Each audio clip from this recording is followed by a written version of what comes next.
Hello दोस्तों, स्वागत है आपका हमारे YouTube चैनल मरीन वर्ल्ड में। दोस्तों, आज की इस वीडियो में मैं आप लोगों को बताऊंगा जज कैसे बने और इससे जुड़ी सारी जानकारी दूंगा आप लोगों को इस वीडियो में। दोस्तों, वीडियो में आगे बढ़ने से पहले मैं आपसे रिक्वेस्ट करना चाहूँगा कि अगर आपने अभी तक इस चैनल को सब्सक्राइब नहीं किया है तो इसे ज़रूर सब्सक्राइब कर लीजिएगा और अगर वीडियो अच्छा लगे तो इसे शेयर ज़रूर कीजिएगा। तो चलिए दोस्तों, इस वीडियो को स्टार्ट करते हैं। दोस्तों, अगर आप भी जज बनने की सोच रहे हैं तो इस वीडियो में हम आपको बताएंगे कि जज कैसे बने और जज बनने के लिए आपको क्या करना चाहिए। इससे जुड़ी सारी जानकारी मैं आप लोगों को देने वाला हूं इस वीडियो में। तो चलिए दोस्तों, इस वीडियो को स्टार्ट करते हैं। अगर हम जज की बात करें तो जज वह व्यक्ति होता है जो कोर्ट में किसी भी अपराधी के खिलाफ सही और गलत का फैसला करता है। हम उसे जज या न्यायाधीश भी कहते हैं। इसके अलावा वकीलों की राय या दोनों पक्षों की राय को सुनने के बाद वह सही निर्णय लेता है, उसे न्यायाधीश कहा जाता है। तो आइए आगे जानते हैं कि जज या न्यायाधीश बनने के लिए क्या योग्यता होनी चाहिए। अगर आप जज बनने की सोच रहे हैं तो उसके लिए आपके पास कुछ जरूरी योग्यताएं होनी चाहिए। अगर आपके पास वकालत से संबंधित सभी योग्यताएं हैं और वकालत के बारे में अच्छा अनुभव है तो आप जज बन सकते हैं। तो आइए जानते हैं जज के लिए क्या योग्यता होनी चाहिए। अगर आप जज बनना चाहते हैं तो आपके पास 12वीं के बाद किसी भी मान्यता प्राप्त यूनिवर्सिटी से लॉ में ग्रेजुएशन की डिग्री होनी चाहिए। इसके अलावा आपके पास 7 साल का कानूनी अनुभव होना चाहिए। आपके पास स्थिति को समझकर सही और गलत निर्णय लेने की क्षमता होनी चाहिए। आपको आत्मविश्वासी होने के साथ साथ ईमानदार भी होना चाहिए। अगर आप कोर्ट में जज बनना चाहते हैं तो आपकी उम्र 62 साल से कम होनी चाहिए। अगर आप जज बनना चाहते हैं तो जज बनने के लिए सबसे पहले आपको कानून में स्नातक यानी कि ग्रेजुएशन डिग्री होनी चाहिए आपके पास। इसके लिए आप 12वीं के बाद होने वाली CLAT परीक्षा में शामिल हो सकते हैं। यह 5 साल का कोर्स है जिसमें आपको BA LLB की डिग्री मिलती है। आप BA या ग्रेजुएशन के बाद 3 साल का LLB कोर्स भी कर सकते हैं। उसके बाद आपको एक वकील के रूप में पंजीकरण यानी कि रजिस्ट्रेशन कराना होगा, तभी आप वकालत कर सकते हैं और 7 साल के अनुभव के बाद आप जज की परीक्षा में बैठ सकते हैं। हालांकि इसके लिए अलग अलग राज्यों में अलग अलग परीक्षाएं आयोजित की जाती हैं। इसके अलावा अलग अलग राज्यों में जज की नियुक्ति की प्रक्रिया भी अलग अलग होती है। अगर आप जज बनने के लिए आयोजित की जाने वाली एग्ज़ाम को सफलतापूर्वक पास करते हैं तो आप जज बन सकते हैं। भारत के हर राज्य में स्टेट पब्लिक सर्विस कमीशन द्वारा जुडिशियल सर्विस एग्जामिनेशन, जिला या सबऑर्डिनेट कोर्ट एग्जामिनेशन का आयोजन किया जाता है। हालांकि यह परीक्षा अलग अलग राज्यों में अलग अलग हो सकती है, लेकिन इस परीक्षा में आपको 3 श्रेणियों में विभाजित परीक्षा से गुजरना पड़ता है। तो आइए जानते हैं 3 कैटेगरी में बटी परीक्षा के बारे में। ये 3 परीक्षाएं हैं प्रीलिम्स यानी कि प्रारंभिक परीक्षा, मेंस यानी कि मुख्य परीक्षा और इंटरव्यू यानी कि साक्षात्कार। सबसे पहले हम प्रारंभिक परीक्षा यानी कि प्रीलिम्स एग्जाम के बारे में जान लेते हैं। अगर आप जज बनना चाहते हैं तो आपको सर्वप्रथम प्रारंभिक परीक्षा पास करनी होगी, जिसमें आपका पहला पेपर सामान्य ज्ञान यानी कि जनरल स्टडीज़ का होता है, जो कि 150 अंकों का होता है, जिसे पूरा करने के लिए आपको 2 घंटे का समय दिया जाता है। इसी तरह आपका दूसरा पेपर लॉ का होता है, जो कुल 300 अंकों का होता है, जिसे पूरा करने के लिए 2 घंटे का समय दिया जाता है।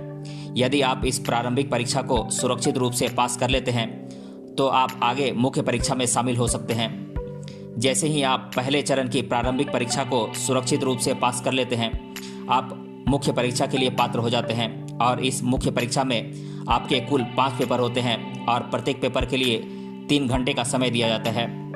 ये 5 पेपर हैं। पेपर 1 जनरल नॉलेज, जिसमें कि कुल 3 घंटे का समय दिया जाता है और कुल 150 अंकों का होता है।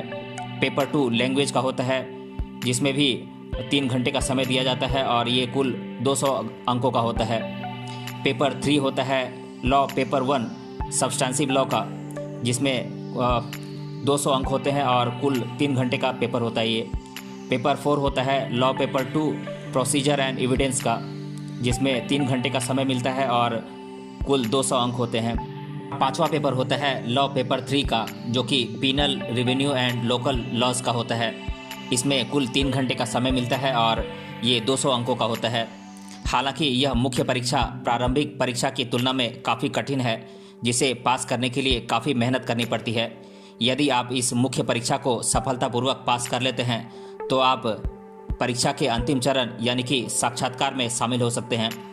अगर आप प्रारंभिक परीक्षा तथा मुख्य परीक्षा को सफलतापूर्वक पास कर लेते हैं तो आप इस परीक्षा के अंतिम चरण यानी कि इंटरव्यू में उपस्थित होते हैं। यह इंटरव्यू 100 अंकों का होता है। यदि आप इस इंटरव्यू में सफल होते हैं तो आपका चयन न्यायाधीश यानी कि जज के पद के लिए किया जाता है। उच्च न्यायालय यानी कि हाई कोर्ट में न्यायाधीश बनने के लिए लॉ की बैचलर डिग्री होनी चाहिए। साथ ही साथ भारत का नागरिक भी होना जरूरी है। आपके पास 10 साल का न्यायिक कार्य का अनुभव या 10 साल का कानूनी अनुभव होना चाहिए और इसके लिए आपकी न्यूनतम आयु 62 वर्ष से कम होनी चाहिए। आपकी जानकारी के लिए बता दें कि उच्च न्यायालय यानी कि हाई कोर्ट के मुख्य न्यायाधीश के अलावा अन्य न्यायाधीशों की नियुक्ति राष्ट्रपति द्वारा भारत के मुख्य न्यायाधीश, उस राज्य के राज्यपाल तथा संबंधित हाईकोर्ट के मुख्य न्यायाधीश के परामर्श से की जाती है और हाईकोर्ट के मुख्य न्यायाधीश राज्य के राज्यपाल को प्रस्ताव भेजते हैं और राज्यपाल मुख्यमंत्री से परामर्श करके प्रधानमंत्री के माध्यम से राष्ट्रपति को भेजते हैं। राष्ट्रपति उस प्रस्ताव पर भारत के मुख्य न्यायाधीश के परामर्श से न्यायाधीश की नियुक्ति करता है। मैं यहाँ पर आप लोगों को बता दूं कि कुछ राज्यों में उच्च न्यायालय होते हैं जिसे हम हाई कोर्ट के नाम से जानते हैं। हालांकि उच्च न्यायालय में बड़े मुकदमे सुलझाए जाते हैं और भारत में कुल 25 हाई कोर्ट हैं। अगर आप सुप्रीम कोर्ट में जज बनना चाहते हैं तो सर्वप्रथम आपको भारत का नागरिक होना चाहिए। साथ ही साथ उच्च न्यायालय के न्यायाधीश के रूप में 5 वर्ष का अनुभव होना चाहिए या लगातार 10 वर्षों तक किसी हाई कोर्ट या न्यायालय में अधिवक्ता रहे हों यानी कि वकील रहे हों। साथ ही साथ न्यायाधीश के लिए सेवा का कोई निश्चित कार्यकाल नहीं होता है, लेकिन वे 65 वर्ष की आयु प्राप्त करने तक अपनी सेवा जारी रख सकते हैं। इसके अलावा आपकी जानकारी के लिए बता दें कि भारत के मुख्य न्यायाधीश की नियुक्ति संविधान के नियमों के तहत राष्ट्रपति द्वारा की जाती है। सुप्रीम कोर्ट के मुख्य न्यायाधीश का पद भारत का सबसे ऊंचा न्यायिक पद है, इसीलिए सर्वोच्च न्यायालय के सभी न्यायाधीशों की नियुक्ति राष्ट्रपति द्वारा सुप्रीम कोर्ट के परामर्श से की जाती है। मैं यहाँ पर आप लोगों को बता दूं कि सर्वोच्च न्यायालय, जिसे हम सुप्रीम कोर्ट के नाम से जानते हैं, जो भारत में एक ही है और दिल्ली में स्थित है, जहाँ देश के बड़े बड़े और चर्चित मामले सुलझाए जाते हैं। अगर हम बात करें डिस्ट्रिक्ट एंड सेशन कोर्ट्स की यानी कि जिला तथा सत्र न्यायालय की, तो ये 3 प्रकार के होते हैं: सिविल कोर्ट, क्रिमिनल कोर्ट और रेवेन्यू कोर्ट। बात करें सिविल कोर्ट की तो इसमें 4 प्रकार के जज होते हैं: डिस्ट्रिक्ट जज, एडिशनल डिस्ट्रिक्ट जज, बिहेवियरल जज फर्स्ट क्लास और बिहेवियरल जज सेकेंड क्लास।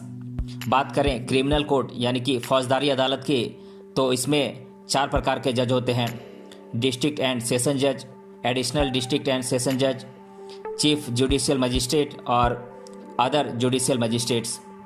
बात करें रेवेन्यू कोर्ट यानी कि राजस्व न्यायालय की, तो इसमें रेवेन्यू बोर्ड होता है और कमिश्नर, कलेक्टर और तहसीलदार होते हैं। अगर आप जज की सैलरी की बात करें तो जज की सैलरी अलग अलग राज्यों के हिसाब से अलग अलग होती है, फिर भी जज की सैलरी 45 से 50 हज़ार के आसपास होती है और इसमें सीनियर जज की सैलरी करीब 80 हज़ार से 90 हज़ार के बीच होती है। इसके अलावा हाई कोर्ट के मुख्य न्यायाधीश का वेतन 2.5 लाख रुपए और हाई कोर्ट के अन्य न्यायाधीशों का वेतन 2,25,000 रुपये तक होता है। इसी तरह सुप्रीम कोर्ट के मुख्य न्यायाधीश का वेतन 2,80,000 रुपये और सुप्रीम कोर्ट के अन्य न्यायाधीशों का वेतन 2,50,000 रुपये तक होता है। तो दोस्तों, आज की इस वीडियो में हमने जाना जज कैसे बने और जज बनने के लिए किन किन योग्यताओं की ज़रूरत होती है और इससे जुड़ी सारी जानकारी मैंने आप लोगों के साथ शेयर की। अगर ये वीडियो आपको अच्छा लगा है तो अपने फ्रेंड्स तक इसे ज़रूर शेयर करें और हमें कमेंट बॉक्स में कमेंट करके बताएं कि ये वीडियो आपको कैसा लगा। मिलते हैं अगले वीडियो में किसी अन्य टॉपिक के साथ, तब तक के लिए धन्यवाद।